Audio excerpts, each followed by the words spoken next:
ఇప్పుడు చూసుకుంటే కనుక సోషల్ మీడియాలో ఒక వార్ అయితే జరుగుతూ ఉంది. వైసీపీ వాళ్ళు కానివ్వండి, వైసీపీ కార్యకర్తలు కానివ్వండి, చాలామంది కూడా తెలుగుదేశం మహిళా కార్యకర్తల మీద, జనసేన కార్యకర్తల మీద అసభ్యకరమైన పోస్టులు పెడతా ఉన్నారు. ఇటు వైసీపీ అధినేత జగన్మోహన్ రెడ్డి వాళ్ళ అమ్మగారిని కానివ్వండి, చెల్లి షర్మిల మీద కూడా తప్పుడు పోస్టులు పెడతా ఉన్న పరిస్థితి. ఈ పోస్టులు పెట్టిన వాళ్ళందరినీ కూడా అరెస్ట్ చేస్తుంటే మా వాళ్ళు అక్రమంగా అరెస్ట్ చేస్తారని వాళ్ళు అవినాష్ రెడ్డి కానీ, జగన్మోహన్ రెడ్డి కానీ, మిగతా వాళ్ళందరూ కూడా బయటకు వచ్చి ప్రెస్ మీట్లు పెడుతున్న పరిస్థితి. దానికి మీరు ఏమంటారు? అసలు జగన్మోహన్ రెడ్డి 2019లో అధికారం వచ్చిన దగ్గర నుంచి ఈ సోషల్ మీడియాలో చెత్త మాటలు, చెత్త పోస్టులు, బీభత్సంగా నైతిక విలువలు మర్చిపోయే పోస్టుల్ని పెట్టించాడు జగన్మోహన్ రెడ్డి. సమాజంలో నైతిక విలువలు పడిపోయే పరిస్థితి తీసుకొచ్చింది జగన్మోహన్ రెడ్డి. రాజకీయంలోకి మహిళలు రావాలంటేనే భయపడే స్థితి తెచ్చింది జగన్మోహన్ రెడ్డి ప్రభుత్వం. సోషల్ మీడియాలో చండాలమైన పోస్టులు పెట్టించింది జగన్మోహన్ రెడ్డి. నీ నాయకులు తప్పు ఎందుకు పెట్టించావు? ఈ తప్పులు మీరు తప్పులు చేసినప్పుడు మనం సమాజానికి శిక్ష ఇచ్చామని నేర్పించాలి, చూపించాలి సమాజానికి. మీరు చేసిన తప్పు చూస్తూ ఊరుకోవాలా? ఇప్పుడు చంద్రబాబు నాయుడు ప్రభుత్వం వచ్చిన తర్వాతనే మీరు చేసిన తప్పుకి మీకు శిక్ష పడాలి, శిక్ష విధించాలి. ఏమనుకున్నారు? సోషల్ మీడియాలో చేతిలో ఉంటే మీకు నచ్చినట్టు మాట్లాడతారా? మీకు నచ్చినట్టు మాట్లాడి పెడతారా పోస్టులు? అసలు మహిళలు ఎవరైనా రాజకీయాల్లోకి వచ్చే పరిస్థితి తీసుకొచ్చారా? మీరు నైతిక విలువలు చండాలం చేసేస్తారు. వైసీపీ ప్రభుత్వం ఒక్కసారి అధికారంలోకి వస్తేనే రాజకీయాన్ని, మహిళల యొక్క నైతిక విలువలను నాశనం చేసేస్తారు సమాజంలో. మీకు శిక్ష వేయాల్సిందే, మిమ్మల్ని పట్టుకోవాల్సిందే. సోషల్ మీడియాలో పోస్టులు పెట్టిన వాళ్ళందరికీ సరైన శిక్షలు వేయాలి.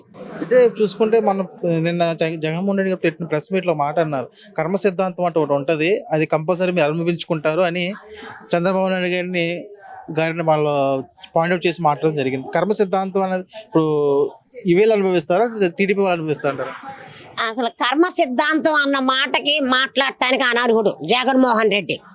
ఎందుకంటే మీ నాన్న అధికారంలో ఉన్నప్పుడు చేయాల్సిన కర్మలన్నీ చేసావు నువ్వు. మీ నాన్న అధికారాన్ని అడ్డం పెట్టుకొని లక్షల కోట్ల రూపాయలని అవినీతిని చేసావు జగన్మోహన్ రెడ్డి. ఈ రోజు కర్మ సిద్ధాంతం అని చెప్పి నీతి సూత్రాలు మాట్లాడుతున్నావు. నువ్వు పనికిరావు ఆ మాట మాట్లాడటానికి. అసలు నువ్వు పెద్ద అవినీతి పరుడివి. కర్మ సిద్ధాంతం అంటే ఏం సిద్ధాంతం? దాని అర్థం ఏంటో నువ్వు చెప్పు. లక్షలాది కోట్లాది రూపాయలు మీ నాన్న పదవిని అడ్డం పెట్టుకుని నువ్వు ఎందుకు సంపాదించావు? ఎవరి కోసం సంపాదించావు? ఇద్దరు కూతుర్లేక కన్నా దేనికి నీకు అన్ని లక్షల కోట్ల సంపాదన? ఈ రోజు నువ్వు తల్లిని చెల్లిని కూడా మోసం చేసావు ఆ ఆస్తి కోసం. అక్రమంగా సంపాదించిన ఆస్తిని ఇవ్వడానికి చెల్లికి తల్లికి ఇవ్వడానికి రోడ్డుని పడేసావు తీసుకెళ్ళి. కర్మ సిద్ధాంతాల గురించి మాట్లాడే మనిషివా నువ్వు? నీకు సిగ్గు లేదు ఆ మాట మాట్లాడటానికి? అయితే ఇదే ప్రెస్ మీట్ లో కూడా ఒక మాట అన్నారు, చంద్రబాబు నాయుడు గారి మీద 420 కేసు పెట్టాలి, ఈయన పెద్ద 420 అని చెప్పి అని అంటా ఉన్నారు కదా. అంటే ఈ పథకాలు ఇస్తా అన్నారు, పథకాలు ఇప్పుడు ఇంకా ఇవ్వలేదు, సూపర్ 6 అన్నారు, ఈ 6 లేదు ఇందులో, అందరిని ప్రజలు మోసం చేస్తా ఉన్నారు, అప్పుల రత్న అని చెప్పి చంద్రబాబు నాయుడు పేరు పెడతాం. అంటే 420 అని లేదా అప్పుల రత్న అని ఏ విధంగా మీరు ఖండిస్తారు? ఇంక చంద్రబాబు నాయుడు అధికారంలోకి వచ్చి 5 నెలలు, 2019లో నువ్వు ఎక్కి 2024 వరకు అప్పుల ఊబిలోకి తీసుకెళ్లిపోయావు ఆంధ్ర రాష్ట్రాన్ని. అప్పులతో ముంచెత్తావు, లక్షలాది రూపాయల అప్పులను తీసుకొచ్చి ఏం చేసావో తెలీదు. ఈరోజు చంద్రబాబు నాయుడు వచ్చి 5 నెలలకే ఆయన ఇచ్చిన పథకాలని 2 పథకాలను అమలు చేశారు. ఇంకా మిగతా పథకాలని విడుదల చేయడానికి ఆయన ఒక ప్రణాళిక సిద్ధం చేసుకున్నాడు. ఆయన సంపాదనని సృష్టించుకోవాలిగా. నీలాగా అప్పులు తెచ్చేయడానికి కుదరదు కదా. నువ్వు ఉన్నప్పుడు అంటే అప్పులు చేసి పారేస్తావు. నువ్వు చేసిన అప్పులన్నీ ఇప్పుడు చంద్రబాబు నాయుడు చూసుకోవద్దు. ఇప్పుడు ఇచ్చిన హామీలుగా ఆయన సంపదన సృష్టించుకుంటున్నాడు. రాష్ట్రాన్ని అప్పుల్లో ఉంచేయడానికి లేడు. నీలాగా నిదానంగా పథకాలన్నీ అమలు చేస్తాడు. 4 ఇచ్చేసారు, ఇచ్చిన సూపర్ 6లో ఇంకా 4 వదులుతాడు. నువ్వు పనికిరావు. నువ్వు పెద్ద 420 జగన్మోహన్ రెడ్డి 420లో ఫస్ట్ వస్తాడు. 420 కేసు పెట్టాలి చంద్రబాబు నాయుడు మీద. ఏ రకంగా పెట్టాలని చూసావుగా 2023లో తీసుకెళ్లి బలవంతంగా తీసుకెళ్లి ఆయన జైల్లో కూర్చోబెట్టా. ఆయన పదవి ఆకాశం అంత పెరిగింది, ఆయన పరువు ప్రతిష్ట, ఆయన గౌరవం ఆకాశం అంత ఎత్తు పెరిగింది. నువ్వు ఆయన ఏదో చెయ్యాలి, జైల్లో తీసుకెళ్లి కూర్చోబెట్టాలి, ఏ తప్పుడు కేసులు పెట్టి అనుకున్నావు. నీ వల్ల అయిందా? ఇంకా ఎందుకు ఆశపడతావు? 420 నువ్వే పెద్ద 420. ఈ రాష్ట్రంలో పెద్ద ఫస్ట్ ఎవరయ్యా 420 అంటే నువ్వే. నీకు మించిన వాడు ఎవరు లేరు. చంద్రబాబు నాయుడు మీద మచ్చ వేయాలంటే సూర్యుడి మీదకెత్తి ఉమ్మేయాలనుకుంటే ఎవడు ముఖం మీద పడుతుందో నీకు అదే గతి పట్టుద్ది. అంతకు మించి నీకు వేరే లేదు. నువ్వే పెద్ద 420 జగన్మోహన్ రెడ్డి. అంటే ఇప్పుడు రీసెంట్ జరిగిన అసెంబ్లీ సమావేశాల్లో చూసుకుంటే కనుక బడ్జెట్ విషయాల్లో మహిళల గురించి చాలా పెద్దపీట వేయడం జరిగింది. ఇటు మహిళా అకౌంట్లో 1500 వేయడానికి సంబంధించిన కొంత అమౌంట్ తీయడం, తర్వాత మహిళలకు సంబంధించి కొన్ని సంక్షేమ కార్యక్రమాలు చేయడం కూడా బడ్జెట్లో ప్రవేశపెట్టడం జరిగింది. ఈ చంద్రబాబు నాయుడు గారు చేసిన ఈ యొక్క బడ్జెట్ సమావేశాల్లో మీరు ఏ విధంగా చూస్తారు? బడ్జెట్ మొన్న అసెంబ్లీ సమావేశాల్లో బడ్జెట్ సమావేశాల్లో మహిళలకి పెద్దపీట వేశారు. ఎందుకంటే తెలుగుదేశం పార్టీ అంటేనే మహిళలకు పెద్దపీట. ఎప్పుడు కూడా ఒకటి ఆలోచించండి, ఫస్ట్ నుంచి తెలుగుదేశం పార్టీ వచ్చిన దగ్గర నుంచి మహిళలకి రక్షణ కానీ, ఉద్యోగాలు కానీ, పరిశ్రమలు కానీ ప్రతి ఒక్కటి కూడా మహిళలకి ఎప్పుడు బడ్జెట్లో మహిళలకు పెద్దపీట ఇస్తుంది తెలుగుదేశం పార్టీ. అట్లాగే ఈ అసెంబ్లీలో కూడా మహిళలకు పెద్దపీట వేశారు సంక్షేమం కోసం. మహిళల కోసం సంక్షేమాన్ని ఇచ్చింది తెలుగుదేశం పార్టీ, ఆస్తిలో హక్కు ఇచ్చింది తెలుగుదేశం పార్టీ. ఏ ఒక్కసారి ఆర్థికంగా ముందుకెళ్ళడానికి కూడా మహిళలకి డ్వాక్రా గ్రూపులు పెట్టి సంక్షేమాన్ని కల్పించింది కూడా తెలుగుదేశం పార్టీనే.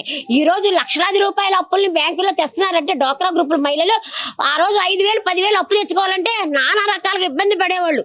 చిన్న వస్తువులు పెట్టుకొని 10 రూపాయలు వడ్డీలు తెచ్చుకునేవాళ్ళు. అలాంటిది చంద్రబాబు నాయుడు మహిళల్ని ఆర్థికాభివృద్ధిలో ముందుకు సంక్షేమం ఇచ్చాడు కాబట్టి ఈ రోజు బ్యాంకుల గ్రూపుల ద్వారా ఒక్కొక్క మహిళ 3 లక్షల అవలేలుగా తెచ్చుకుంటుంది బ్యాంక్ అప్పు ఒక్కొక్క మహిళ. మరి ఇంకా మహిళలకు పెద్దపేట చంద్రబాబు నాయుడు అయిపోతే నువ్వేమనేసావా? జగన్మోహన్ రెడ్డి నీ వల్ల ఏమైనా వద్దు మహిళలకు పెద్దపేట ఇటు? శాశ్వత పరిష్కారం ఇచ్చింది తెలుగుదేశం పార్టీ, మహిళలకి సంక్షేమాన్ని ఇచ్చింది తెలుగుదేశం పార్టీ. అంటే జగన్మోహన్ రెడ్డి గారి ప్రభుత్వంలోనే మహిళల రక్షణ ఉంది, తెలుగుదేశం ఈ కూటమి ప్రభుత్వం వచ్చిన తర్వాత మహిళల రక్షణ లేకుండా పోయింది అన్నారు కదా. అసలు తెలుగుదేశం ప్రభుత్వంలో శిక్షలు కఠినంగా ఉంటాయి. మహిళల మీద ఏ ఒక్కరు ఏది చేసినా కూడా సొంత పార్టీ వాళ్ళైనా ఉపేక్షించరు. చంద్రబాబు నాయుడు రికమెండేషన్లు తీసుకునేవారు. తప్పు జరిగితే మహిళల మీద వెంటనే తక్షణ చర్యలు తీసుకుంటారు. అలాంటిది మా ప్రభుత్వంలో మహిళలకి అన్యాయం జరిగితే చంద్రబాబు నాయుడు చూస్తూ ఊరుకుంటారా? అందుకనే కదా మహిళకి ఇచ్చింది ఇప్పుడు హోమ్ మినిస్టర్. తక్షణ చర్యలు తీసుకోవడానికి ఏ మహిళ వైపు ఎవరు కన్నెత్తి చూడటానికి లేకుండా తక్షణమైన కఠినమైన శిక్షలు తీసుకుంటారు చంద్రబాబు నాయుడు గారు.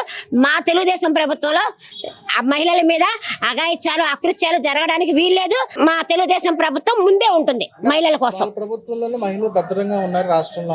ఎన్ని జరిగినాయి మీ ప్రభుత్వంలో మహిళలకి? అసలు గౌరవం ఉందా? మీ ప్రభుత్వంలో మహిళలకు గౌరవం ఉందా? ఏ ఒక్క మహిళకు గౌరవం ఉంది?